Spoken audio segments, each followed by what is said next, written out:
Hey, what's happening, Brew Crew? Today we're going to be taking a look at Darwin's Journey.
Darwin's Journey is a worker placement game in which all players will be following in the footsteps of Charles Darwin on his journey through the Galapagos Islands, making discoveries and crafting the theory of evolution.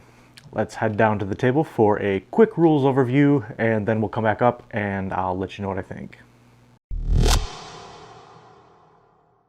Darwin's Journey is played over 5 rounds, and each round has 4 phases each, which are the action phase, the turn order phase, the reward phase, and the cleanup phase.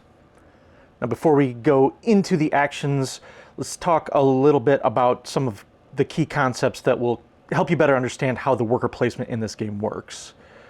There are 4 different diaries on the board, 2 main diaries at the top, 1 special diary, and 1 small diary. Each diary is considered its own section, unless there are 4 players, in which case bookmarks will be placed in between to separate the 2 main and 1 special diary into 2 sections each. The small diary is always considered 1 section. If you place a worker in a diary section that already contains a worker, whether it's yours or another player's, you need to pay a penalty to the supply. The amount you'll pay will vary depending on player count. Worker placement locations in this game are represented by magnifying glass symbols or by lenses. There are a few different types of these lenses. First, there are these square magnifying glasses. Any number of workers can be sent there without paying a penalty. These larger circular magnifying glasses can hold any number of workers as well. However, if there's already a worker or workers present in that section of the diary, you have to pay the penalty depending on the player count. And finally, there are personal lenses that players will be able to add to unlock more worker placement spots. Whenever a player places a worker on a lens of another player's color, the player who placed that lens gets 1 coin from the supply. You don't get to take a coin in this way for using your own colored lens. Finally, many of the worker placement spots have wax seal requirements, represented by these symbols here. These represent your worker's knowledge, and in order to send a worker to that space, they must possess the proper knowledge. For example, to send this worker to this space, then this worker would need to have a green and blue seal on your player board, specifically next to that worker. Some spaces require more than 1 seal of a particular color, and some may require a worker to have multiple different color seals. These purple seals basically act as a wild color for the seal requirements.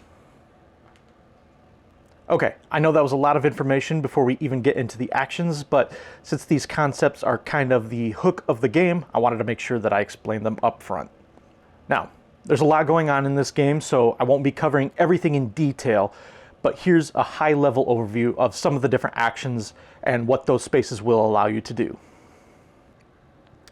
This icon on the small diary space will allow players to put out their personal lenses. These can either go on one of the main diaries or on the special diary. Main diary actions must be unlocked from the top to the bottom, while special diary actions can be unlocked in any order.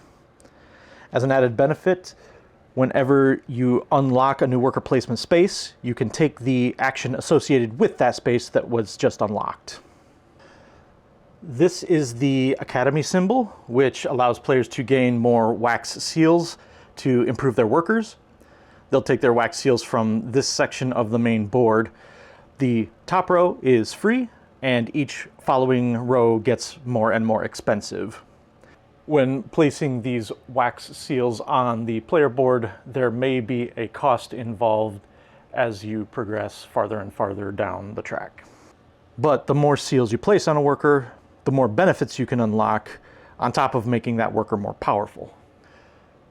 This is the navigation symbol.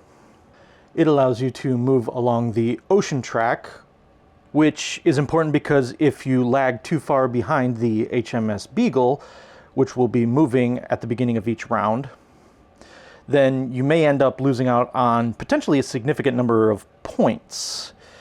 If you land on a space with an icon, you can take that action when your ship lands on it, and any number of ships can share a space on the ocean track.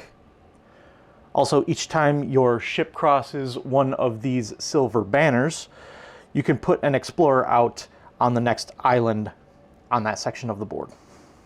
This symbol here represents exploration, and this is how you will move your explorers around on the islands.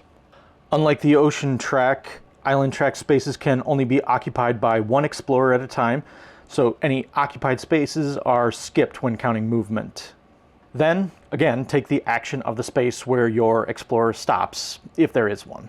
For both the ocean and island tracks, players must follow the arrows that are shown on the paths. These specimen tokens are randomly placed at the start of the game. Landing on one of these spaces allows you to place a research token on the matching icon on your player board. These research tokens will let players ship specimens off to the museum for money or other benefits. Plus, some end-of-round scoring tiles reward points for collecting different types of specimens, like this one here. This action here with the book represents the theory of evolution track advancement and moves players up this track here. This basically adds a multiplier for end-of-game scoring. This action here allows you to establish a campsite, find one of these empty spaces on the board and place one of your tents on it, paying the cost if it is required, then take any benefit associated with that space. This is the correspondence icon, which will allow players to take stamps from their player board and place them onto one of the 3 envelopes. At the end of the round, the player with the most stamps on an envelope gains its benefit. This action allows you to deliver a specimen to the museum. If a player has a research token on their player board on a specimen which has not already been delivered, they will take the matching museum tile and place it in the grid. Then they'll collect money or theory of evolution advancements based on the row and column in which they place their tile. This action lets you research one token on your player board that matches a tile in the museum grid which you do not already have a token on. So you will take one of these clear research tokens and place it on that specimen on your player board. This icon lets you reserve turn order. The earlier you place a worker here, the earlier you'll be able to act in the next round. Plus, it gets you 2 coins. This icon will let you gain objective tiles. Objective tiles give you some short-term goals to work towards, which, once completed, will give you some pretty important benefits. Once all players have used all of their workers, they will move to the reward phase. This is where they will gain benefits from their correspondences and the end of round scoring tiles will be tallied, minus any points lost from lagging too far behind the beagle. Then there's a brief cleanup phase where the board is refilled with seals and objectives, and the beagle moves to its next space before play continues in the next round. This will go on for 5 rounds, and at the end of the 5th round, any end-of-game scoring bonuses are counted, plus your points for your advancement on the theory of evolution. At the end, whoever has the most points wins. I want to stress again that this is a really high-level overview and that there are a lot of things I didn't discuss, like distinctions and crew cards or temporary knowledge, but I hope this at least gave you a good idea of how the game plays. So now let's head back up and I'll let you know what I think. I'm just going to cut right to the chase with this one. I really love this game. This has a good chance of being my favorite game of 2023, and it wouldn't surprise me if it lands on the higher end of my top games of all time list.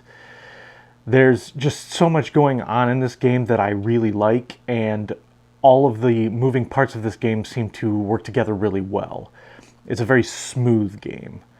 Let's start off by talking about the worker progression. Each worker can progress in certain areas of knowledge, which are represented by these wax seal tokens. This means that you have the ability to make certain workers really good at certain things, but you also need to consider the crew cards that you're dealt at the beginning of the game and other different objectives that you may be trying to achieve. If you can get the right seals on one worker, now you've unlocked that crew member and you can take the bonus shown on that card. Then there's the ocean and the island tracks. The ocean track is important because if you don't keep up with the HMS Beagle, you could be missing out on a lot of points. The island track is important because that's one of the main ways in which you'll discover new animals to send off to the museum. The correspondence action is like an area majority minigame that can net you some really great benefits if you manage to stay in the lead by the end of the round. But what's beautiful about all of these different facets of the game that seem so important is that none of them seem like they are required. Yes, it can stink if you lose out on a lot of points for falling too far behind on the ocean track. But there are ways to mitigate those losses, and you can make up the points elsewhere. Everything seems to fit together just right. I guess if I were to look for a fault in the game, it is possible for other players to block you out of certain things, either by camping on a spot on an island or not shipping a specimen to the museum for you to be able to research. This is something that I don't generally tend to like in games, but this is a very, very minor thing that rarely happened in any of our plays. Really, that's about my only critique of the game, though. Other than that, I thought it was a smooth, well-designed game from some fantastic designers. Now, we backed at the Kickstarter Collector's Edition level, and the production is very well done. The storage trays all fit well in the box and hold all of the pieces nicely. The dual-layered boards are a nice touch, and the little rubber stamps are nice too, although sometimes they stick together in the bag when you're trying to draw them out to reset the board. Overall, I think the production is really nice.